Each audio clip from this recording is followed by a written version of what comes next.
Master minds commerce చదవాలనుకునే 10th inter విద్యార్థుల తొలి ఎంపిక.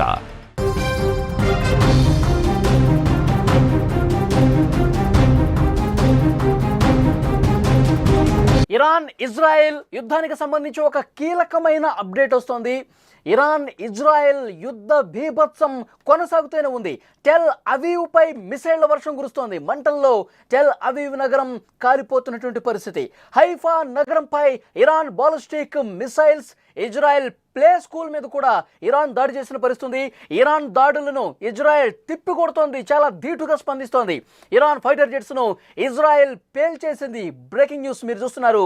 8 రోజులుగా ఎడతెరిపి లేకుండా భీకరంగా బాంబులు వేసుకుంటుందో పశ్చిమాసియాలో ఒక రావణ కాష్టం రాజేసినటువంటి పరిస్థితి. ఇజ్రాయెల్ ఇరాన్లు సైతం పోరు పంథాలో పయనిస్తున్నాయి. పోటాపోటీగా క్షిపణులు జారబిడిస్తూ రెండు దేశాల్లో కూడా ఉద్రిక్తతలు అమాంతం పెంచేసిన పరిస్థితి. ఇజ్రాయెల్ను మరింత దెబ్బ కొట్టేందుకు ఇరాన్ తన వద్ద పోగుబడిన క్లస్టర్ బాంబులను ప్రయోగించింది. ఇరాన్ క్లస్టర్ బాంబుల్ని ఉపయోగించడం ఇదే ఫస్ట్ టైం. ఇజ్రాయెల్లోని Tel Aviv, Haifa, Beersheba, Rehovot నగరాలు పలు ప్రాంతాలపై క్లస్టర్ బాంబులు వేయడంతో పెద్ద సంఖ్యలో భవనాలు ధ్వంసమవుతున్నాయి. విజువల్స్లో మీరు చూస్తున్నారు. తీర ప్రాంత నగరమైన హైఫాలో భవంతులు చాలా తీవ్రంగా దెబ్బతిన్నటువంటి పరిస్థితుంది. ఈ ఘటనలో పదుల సంఖ్యలో జనం గాయపడ్డారు. రక్తమోడుతూ జనం వీధుల్లో పరిగెడుతున్నటువంటి దృశ్యాలు ప్రస్తుతం మీడియాలో కనిపిస్తున్నాయి. ఇరాన్ దాడులను ఇజ్రాయెల్ కూడా అంతే ధీటుగా తిప్పికొడుతోంది. ఇరాన్ ఫైటర్ జెట్స్ను పేల్చేసినట్టు ఇజ్రాయెల్ కూడా ప్రకటిస్తోంది.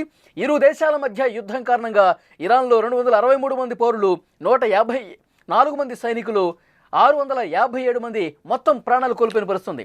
2000 మందికి పైగా గాయాల పాలయ్యారు. ఇరాన్ దాడుల్లో కూడా ఇజ్రాయెల్లో పదుల సంఖ్యలో చనిపోగా భారీగా ఆస్తి నష్టం సంభవించినట్టుగా తెలుస్తోంది. విజువల్స్లో మీరు చూస్తున్నారు. ఇరాన్ ఇజ్రాయెల్ భీకర దాడులతో టెల్ అవీవ్ నగరం పూర్తిగా మంటల్లో చిక్కుపోయినటువంటి పరిస్థితి ఉంది. చాలా పెద్ద పెద్ద భవంతులు, అక్కడ ఉన్నటువంటి పెద్ద పెద్ద అపార్ట్మెంట్స్లో కూడా భీకరమైనటువంటి దాడులతో ఒక భయానక వాతావరణం కనిపిస్తుంది. ఇరాన్ తన బాలిస్టిక్ క్షిపణులతో పెద్ద ఎత్తున దాడులు చేస్తున్నటువంటి పరిస్థితి విజువల్స్లో మనం చూస్తున్నాం. ఇరాన్ చేస్తున్నటువంటి దాడులతో అక్కడ ఏ విధంగా పెద్ద పెద్ద మంటలు వ్యాపిస్తున్నాయో చూస్తున్నాం. ఇజ్రాయెల్కి సంబంధించి ఒక ప్లే స్కూల్ మీద కూడా దాడి జరిగిన పరిస్థితి. ప్లే స్కూల్ మీద దాడి జరుగుతుంది. జనావాస ప్రాంతాల మీద దాడులు జరుగుతున్నాయి. ఇరాన్ బాలిస్టిక్ క్షిపణులు నేరుగా వచ్చి ఇజ్రాయెల్కి సంబంధించినటువంటి పెద్ద పెద్ద ఆసుపత్రుల మీద కూడా దాడులు జరుగుతున్నాయి. బాలిస్టిక్ క్షిపణులతో నేరుగా హాస్పిటల్ మీద దాడి చేసిన పరిస్థితి మనం మొన్ననే చూసాం. ఇజ్రాయెల్ హాస్పిటల్ ఏ విధంగా ధ్వంసమైందో చూస్తున్నాం. ఈరోజు ప్లే స్కూల్ మీద కూడా దాడి జరిగినటువంటి పరిస్థితి. ఇజ్రాయెల్ మొదటి నుంచి చెప్తుంది, మేము మీ యుద్ధ స్థావరాల మీద చేస్తూ ఉన్నాం, మీ అణు కేంద్రాల మీద దాడి చేస్తూ ఉన్నాం, మీ సైనిక స్థావరాల మీద దాడి చేస్తూ ఉన్నాం, మీ చమురు క్షేత్రాల మీద దాడి చేస్తున్నాం. కానీ మీరేం చేస్తున్నారు? మీరు జనావాసాల మీద దాడి చేస్తున్నారు, ప్లే స్కూల్స్ మీద దాడి చేస్తున్నారు. చిన్నపిల్లలు స్కూల్కి వెళ్ళేటువంటి ఆ ప్లే స్కూల్స్ మీద దాడి చేస్తున్నారంటే యుద్ధ నీతి తప్పుతున్నారు అంటూ ఇజ్రాయెల్ పెద్ద ఎత్తున ధీటుగా స్పందిస్తూ దాడులు కూడా చేస్తున్న పరిస్థితి. అంటే సాధారణ పౌరులు ఆసుపత్రికి వెళ్తారు, ప్రధాన ఆసుపత్రుల్ని టార్గెట్ చేసుకుని దాడులు చేయాల్సినటువంటి అవసరమైంది. మీ బాలిస్టిక్ క్షిపణులు నేరుగా జనావాసాల మధ్య పడుతున్నాయి. మీరు క్లస్టర్ బాంబులు వేస్తూ ఉన్నారు.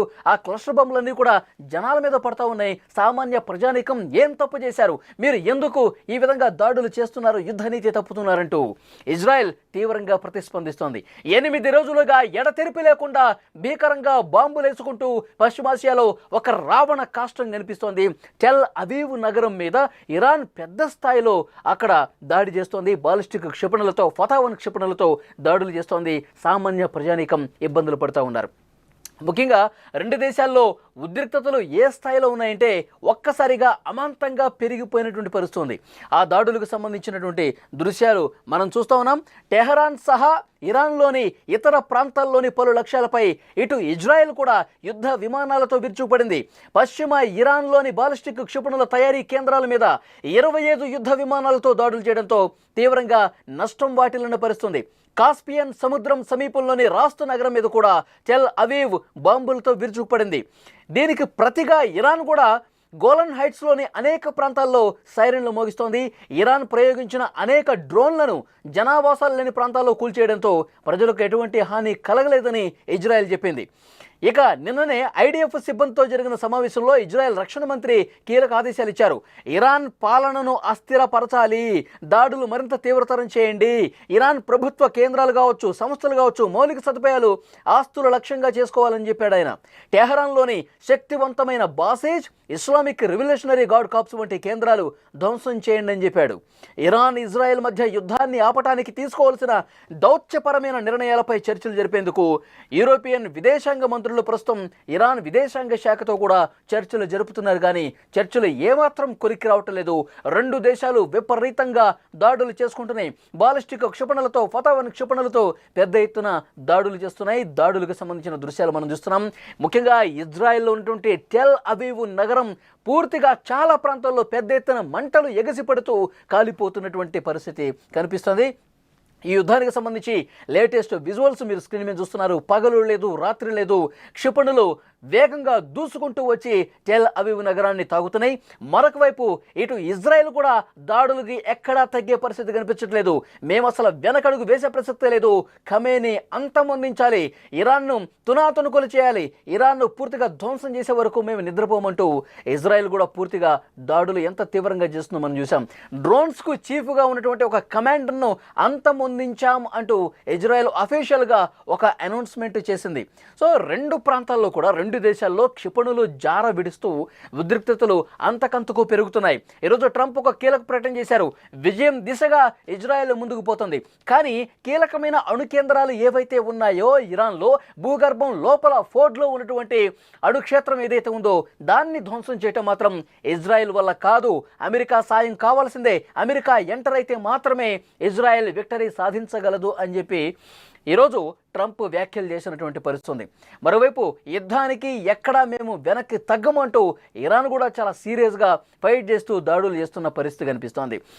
ఇరాన్ కూడా ఒక స్వీట్ వార్నింగ్ ఇచ్చాడు డొనాల్డ్ ట్రంప్. మీరు యూరోపియన్ కంట్రీస్తో చర్చలు జరిపి మధ్యవర్తిత్వం కోరమని చెప్పి అడిగితే అది ఏమాత్రం లాభం చేయదు. మీరు అమెరికా దగ్గరికి రండి, అమెరికాతో చర్చలు జరపండి, అమెరికా మధ్యవర్తిత్వాన్ని తీసుకోండి. అప్పుడు మాత్రమే ఈ యుద్ధం ఆగుతుంది. అప్పుడు మాత్రమే ఈ రెండు దేశాల మధ్య ఒక శాంతి కలగజేసే ప్రయత్నం జరుగుతుంది. అది మా వల్లే సాధ్యమంటూ ఇండైరెక్ట్గా కూడా ఇరాన్కి ఒక సూచన చేసినటువంటి పరిస్థితి ఉంది. కానీ చాలా స్పష్టంగా ఇది ఎన్ని రోజులు జరుగుతుందో తెలియదు. కానీ రెండు దేశాల ప్రజలు పూర్తిగా ఒక సంక్షోభంలో కూరుకుపోయినటువంటి పరిస్థితి. ఇజ్రాయెల్ వేల కోట్లు ఖర్చు పెడుతుంది, ఇరాన్ కూడా అంతే ఖర్చు పెడుతూ బాలిస్టిక్ క్షిపణులతో, పెద్ద పెద్ద బాంబులతో, క్లస్టర్ బాంబులతో ఒకరి మీద ఒకరు రువ్వుకుంటూ ఉద్రిక్తతల్ని రోజు రోజుకు పెంచుకుంటున్న పోతున్న పరిస్థితి కనిపిస్తుంది. ఇక్కడ ఇజ్రాయెల్ తగ్గట్లేదు, ఇరాన్ తగ్గట్లేదు. ఈరోజు యుద్ధానికి సంబంధించి లేటెస్ట్ సమాచారం, ప్లే స్కూల్ మీద పెద్ద ఎత్తున దాడులు జరిగినాయి. ప్లే స్కూల్ మొత్తం కూడా ధ్వంసమైన పరిస్థితుంది. జనావాసాల్లో క్లస్టర్ బాంబులు వేస్తున్నారు. క్లస్టర్ బాంబు ఒక్కసారి గాల్లోకి వచ్చిన తర్వాత ఇజ్రాయెల్కి సంబంధించిన గగనతలంలో 7 కిలోమీటర్ల ఎత్తులో ఉన్నప్పుడు ఆ క్లస్టర్ బాంబు అనేది ఇట్లా చిమ్మేస్తుంది. చిమ్మేసినప్పుడు చిన్న చిన్న బాంబులుగా విడిపోయి జనావాసాల మీద పడి అది కిందకి వెళ్ళిన తర్వాత, ఇజ్రాయెల్ జనావాసాల్లోకి వెళ్ళిన తర్వాత ఒక్కసారిగా పేలిపోతుంది. సాధారణ జనం తీవ్రంగా ఇబ్బందులు ఎదుర్కొంటున్నారు. సాధారణ జనం భయం గుప్పిట్లో కూరుకుపోయి ఈరోజు సంక్షోభ స్థితిలో నివసిస్తున్నటువంటి పరిస్థితి. దీన్ని తీవ్రంగా ఇజ్రాయెల్ వ్యతిరేకిస్తుంది. మేము మాత్రం మీ యుద్ధానికి సంబంధించి మీ అణు కేంద్రాలు ఏవైతే ఉన్నాయో, మీ సైనిక స్థావరాలు, మీ డ్రోన్ల తయారీ కేంద్రాలు, వీటి మీద మేము దృష్టి పెడితే మేము సరైనటువంటి యుద్ధం చేస్తుంటే మీరు మా ప్రజల్ని ఇబ్బంది పెడుతున్నారు, సాధారణ పౌరుల్ని దెబ్బతీస్తూ ఉన్నారు, ఆసుపత్రుల మీద, స్కూళ్ల మీద, జనావాసాల మీద, ప్రభుత్వ కార్యాలయాల మీద మీరు దాడులు చేస్తూ సామాన్యులను ఇబ్బందికి గురి చేస్తూ ఉన్నారు. ఇది మంచి పద్ధతి కాదు. మీరు ఇదే విధంగా ప్రవర్తిస్తే అంతకు మించి రెట్టింపు దాడులు మేము చేస్తాం, ప్రస్తుతం చేస్తూనే ఉన్నాం, అందరినీ కూడా చాలా సీరియస్గా హెచ్చరిస్తున్నామంటూ ఇప్పుడు ఇజ్రాయెల్ మాట్లాడుతున్నట్టు పరిస్థితుంది. కానీ ఈ యుద్ధం మాత్రం ఎప్పుడు ఆగుతుందో తెలియట్లేదు. ఈ యుద్ధం మాత్రం రోజు రోజుకి ఉద్రిక్తతలు పెంచుకుంటూనే పోతుంది. నువ్వు 2 దాడులు చేస్తే నేను 10 దాడులు చేస్తానంటూ ముందుకే పోతున్నారు. కానీ ఎక్కడ వెనక్కి తగ్గని పరిస్థితి కనిపిస్తుంది. ఇజ్రాయెల్ ఇరాన్ యుద్ధానికి సంబంధించి తాజా సమాచారం, బాలిస్టిక్ క్షిపణులతో ఇజ్రాయెల్ మీద క్షిపణి దాడి చేసింది, బాంబుల వర్షం కురిపిస్తోంది. టెల్ అవీవ్లోని తాజా దృశ్యాలు మీరు చూస్తూ ఉన్నారు. ఒకేసారి 3-4 బాంబులు టెల్ అవీవ్ నగరం మీద జార విడవటంతో, బాలిస్టిక్ క్షిపణులతో కూడా దాడులు చేయడంతో, క్లస్టర్ బాంబులతో కూడా దాడులు ఏ విధంగా జరుగుతున్నాయో విజువల్స్లో చూస్తున్నాం. పూర్తిగా అక్కడ ఉన్నటువంటి నివాస ప్రాంతాలు, అక్కడ ఉన్నటువంటి అపార్ట్మెంట్స్ మీద, సాధారణ జనజీవనం ఉండేటువంటి ప్రాంతాల్లో దాడులు జరుగుతున్నాయి. అక్కడ ఇజ్రాయెల్లో ఉన్నటువంటి ప్రజలు అక్కడ నరకం చూస్తున్నటువంటి సిచ్యువేషన్ చాలా స్పష్టంగా కనిపిస్తుంది. దాడులకు సంబంధించిన దృశ్యాలు మీరు స్క్రీన్లో చూస్తున్నారు.